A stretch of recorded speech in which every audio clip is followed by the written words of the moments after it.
देशवासियों की सेवा करते करते अब 25 साल हो जाएंगे। आपके आशीर्वाद से 25 साल हो गए।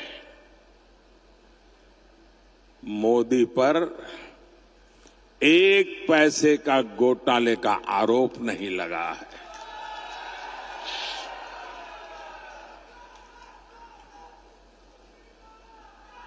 और मेरे लिए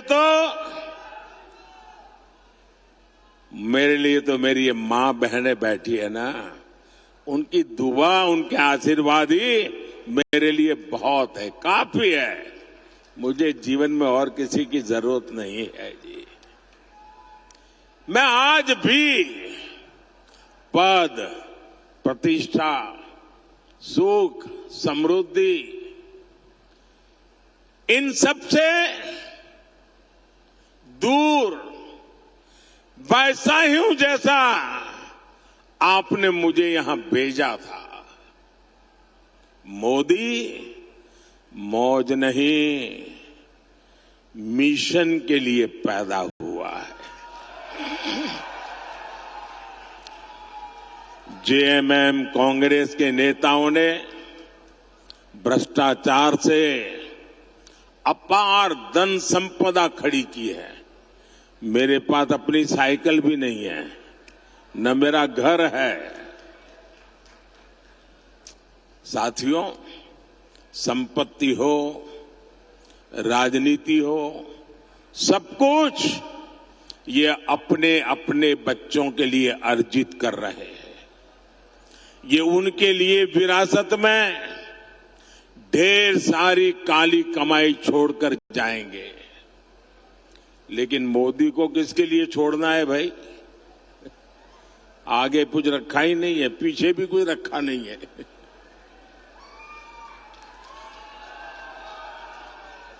मेरे वारिस तो आप सभी है। आपके बच्चे, आपके नाती पोते, यही मेरे वारिस है। मेरी इच्छा है मैं विरासत में आपको, आपके बच्चों को विकसित भारत देकर के ही जाऊं, ताकि आपको कभी मुसीबत भरी जिंदगी जीने की नौबत ना आए, आपका अच्छा जीवन हो, आपको वो सब न देखना पड़े जो मेरे जैसे परिवार, जो मैंने कभी देखा था, मेरे जैसे लाखों करोड़ों परिवारों ने देखा है। मैं वो स्थितियों से देश को मुक्ति दिलाना चाहता हूं। भाइयों बहनों, मेरे जीवन को आप भली भांति जानते हैं। मैं गरीबी का जीवन जीकर आया हूं। मैंने गरीबी को जिया है।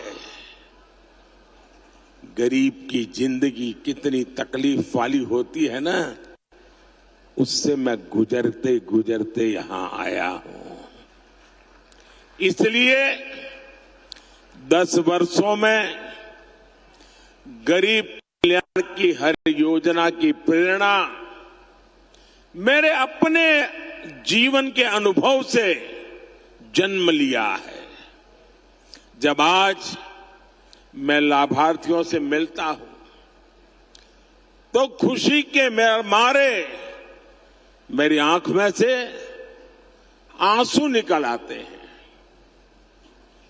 और ये आंसू वही समझ सकता है जिसने गरीबी देखी हो, जिसने कष्ट में जीवन गुजारा हो, जिसने मां को धुएं में खांसते देखा नहीं, उसको ये आंसू कभी भी समझ नहीं आ सकते। जिसने अपना पेट बांधकर मां को सोते नहीं देखा जिसने लोटा भर पानी पीकर मां को भूख मिटाते नहीं देखा, जिसने अपनी बीमारी को छिपाते नहीं देखा, शौचालय के अभाव में पीड़ा और अपमान सहती मां को नहीं देखा, वो मोदी के इन आंसुओं का मर्म नहीं समझेगा। लेकिन भाइयों और बहनों, ये कांग्रेस के साजिदे मोदी के आंसुओं में अपनी खुशी ढूंढ रहे हैं। कहते हैं मोदी के आंसू अच्छे लगते हैं। ये निराश हताश लोग अब इतने कुंठित हो गए हैं। एक कहावत है, जाके जाके पांव न फटे बिवाई, जाके पांव न फटे बिवाई, सो क्या जाने पीर पराई। कांग्रेस के शाहजादे की हालत वही है।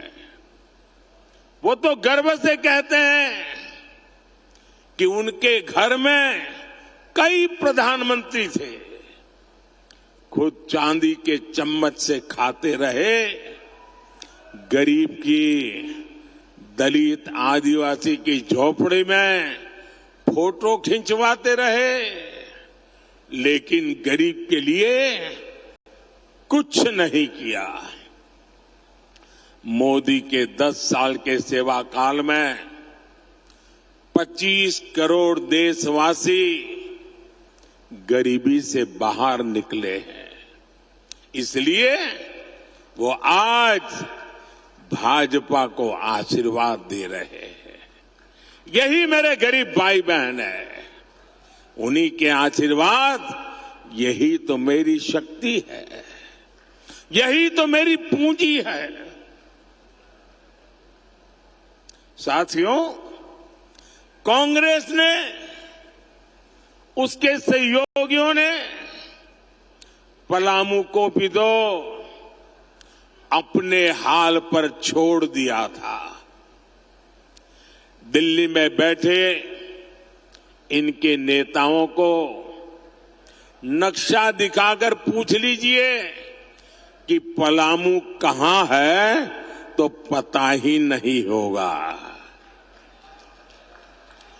ऐसे ही जिलों में देश के सबसे ज्यादा दलित, आदिवासी, पिछड़े ये मेरे भाई बहन रहते हैं, लेकिन इसकी उन्हें परवाह ही नहीं थी। ऊपर से ऐसे जिलों को पिछड़ा जिला कहकर पलामू को अपमानित किया जाता था। ये तो बैकवर्ड डिस्ट्रिक्ट है, बैकवर्ड डिस्ट्रिक्ट, यानी कोई अच्छा अफसर यहां आने को तैयार नहीं। ये हाल बना के रखा। आपने मुझे 2014 में सेवा का मौका दिया। मैंने कहा ऐसे नहीं चलेगा। मैंने पिछड़ा सारी जो इन जिलों को उन्होंने बैकवर्ड करके बर्बाद करके रखा था ना, मैंने कहा ये आकांक्षी जिले हैं, यहां के लोगों के भी सपने हैं, यहां के लोगों की भी आकांक्षाएं हैं। मैं उसे मरने नहीं दूंगा, मैं उसमें नई जान भर दूंगा और मैं इन आकांक्षी जिलों को होनहार जिला बना करके रहूंगा। पहले अफसर ऐसे जिलों में आने से डरते थे। अफसरों को लगता था कि यहां पोस्टिंग मतलब मेरा पनिशमेंट पोस्टिंग हो गया, सजा देने के लिए मुझे तैनात किया जाता था। मैंने देश के सबसे अच्छे अफसरों को पलामू में लगाया।